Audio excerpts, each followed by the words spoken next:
সকাল সকাল উঠে সমস্ত ঘরদোর একটু ওলট পালট করেছি আর কি। এইখানের জিনিস ওইখানে, ওইখানের জিনিস সেইখানে, এই করেছি সকাল থেকে। এখন রান্নাঘরে রান্না বান্না মোটামুটি কমপ্লিট হলো। তো আজকে নিরামিষ খাবো, কারণ কালকে হচ্ছে কালী পুজোর উপোস, তাই জন্য আগে সংযম করতে হয়, সেই কারণে। তো এখন যাব হচ্ছে ঠাকুর ঘরে পুজো করতে। আর আজকে যেহেতু ধনতেরাস পড়ে গেছে, ওই জন্য কি কিনেছি ওটা দেখাবো তোমাদেরকে, চলো। আচ্ছা বলো তো, তোমরা কি বুঝতে পারছো কোনখানের জিনিস কোনখানে সরিয়েছি, নাকি তোমাদের পুরোটাই এক মনে হচ্ছে ভিডিওতে? কিন্তু না, আমি হচ্ছে এই যে টেবিলটা দেখছো, এই টেবিলটাকে সরিয়েছি। এইদিকে ছিল টেবিলটা, এইখান থেকে নিয়ে এসেছি এই দিকে। আর ওই ডাইনিং টেবিলটা আমি নিয়ে এসেছি ওই দিকে নিয়ে গেছি আর কি। আর এখানে আমি যেহেতু আজকে ভূত চতুর্দশী, ওই 14 শাক 14 প্রদীপ, ওই জন্য সমস্ত কিছু রেডি করে রেখে ঠাকুর ঘরে চলে এলাম পুজো করতে। আর ঠাকুরকে কি সুন্দর করে আটপৌরে শাড়িটা পরিয়েছি, দেখেছো? আমার নিজের খুব পছন্দ হয়েছে, জানো তো। আর এইরকম ব্লাউজের পিস দিয়ে এটা বানানো হয়েছে।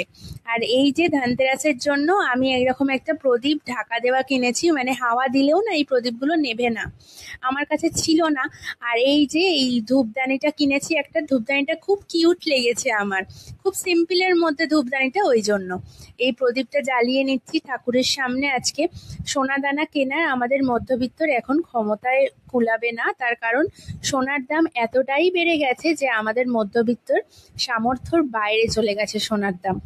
যাই হোক, আর এই যে ঘরটা প্রত্যেকবার কিনি আমি, মাটির ঘট, সেটাতে না আমি এই ধনে, গোটা ধনে লক্ষ্মী ঠাকুরের সামনে রাখি, কারণ লক্ষ্মী তো ধনের দেবী।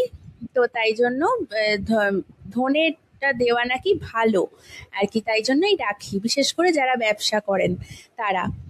এখানে সমস্ত ঠাকুরকে পায়ের সামনে ফুল দিয়ে দিয়েছি, ঠাকুর ঘরটা সুন্দর করে সাজিয়েছি। আজকে বেশিক্ষণ আর শুতে পারিনি, যদিও দুপুরে খুব একটা ঘুমাই না কোনো দিনই, তো একটু রেস্ট নিই আর কি। তো সন্ধে তো হয়ে গেছে, এবার 14 প্রদীপ দেওয়ার পালা।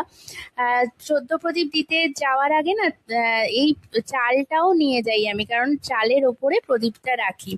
এখানে প্রদীপগুলো জ্বালিয়ে নিচ্ছি। আর প্রদীপ জ্বালানোর সময় না প্রত্যেকবার আমার ছোটবেলার কথা মনে পড়ে। আমাদের বাড়িতে না যেহেতু তখন অবস্থা কারোরই সেরকম ভালো ছিল না, যা হয় আর কি আগেকার দিনে, আর আমরা তো তখন অনেক ছোট, অন্যদের বাড়িতে দেখতাম প্রদীপ দেওয়া, এত কারুকার্য করা প্রদীপ সে তাও নয়, প্রদীপ দেওয়া থাকতো বাইরে।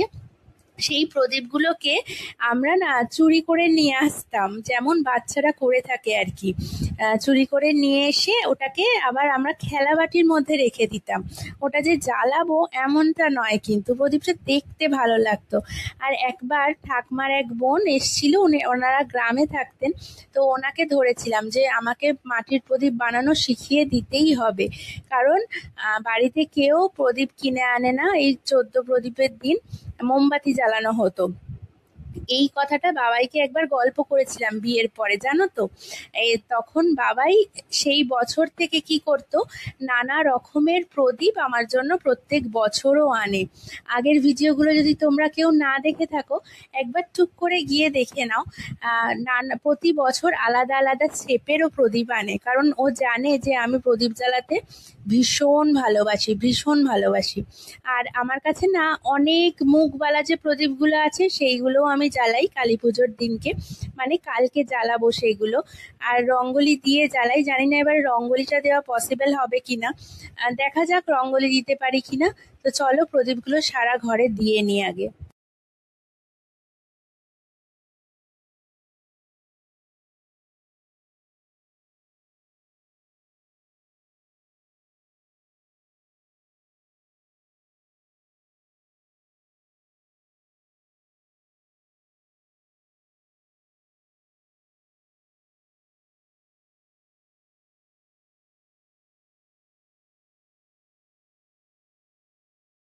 প্রত্যেক বছর আমি একা একাই প্রদীপ দিই, আবার কখনো মমও আসতো দেওয়ার জন্য, ফটো তোলার জন্য, এইসব করতাম আমরা। কিন্তু এবছর না পুপু খুব ইন্টারেস্ট নিয়ে প্রদীপগুলো দিচ্ছে, দেখো দুয়ারের সামনে দিয়েছে, দুদিকে বললাম দিতে। তারপরে এখন যাব হচ্ছে বাড়ির দক্ষিণ দিকে প্রদীপ দিতে। ওটা কিন্তু প্রত্যেককে দিতেই হয়, আমি যতটুকু জানি। তো দক্ষিণ দিকে কেন দিতে হয়, এই যে বাড়ির দক্ষিণ দিকে চলে এসেছি, কারণ বলে যারা পূর্বপুরুষ তাদের নামে একটা প্রদীপ সব সময় জ্বালাতে হয় দক্ষিণ দিকে অবশ্যই, তাই জন্য প্রদীপটা দিয়ে নিচ্ছি দক্ষিণ দিকে। আর কালকে তো কালী পুজো। কালী পুজো, সবাইকে অনেক অনেক শুভেচ্ছা। আমরা কালী পুজোর কালকে উপোস করব। আবারও কালকে আসছি ভিডিও নিয়ে তোমাদের সাথে শেয়ার করতে সবটা, সারাদিন কি কি করলাম। আজকে এইটুকুনি রাখছি ভিডিওটা। সবাইকে গুড নাইট, সবাইকে শুভ ধনতেরাস, অনেক প্রীতি শুভেচ্ছা।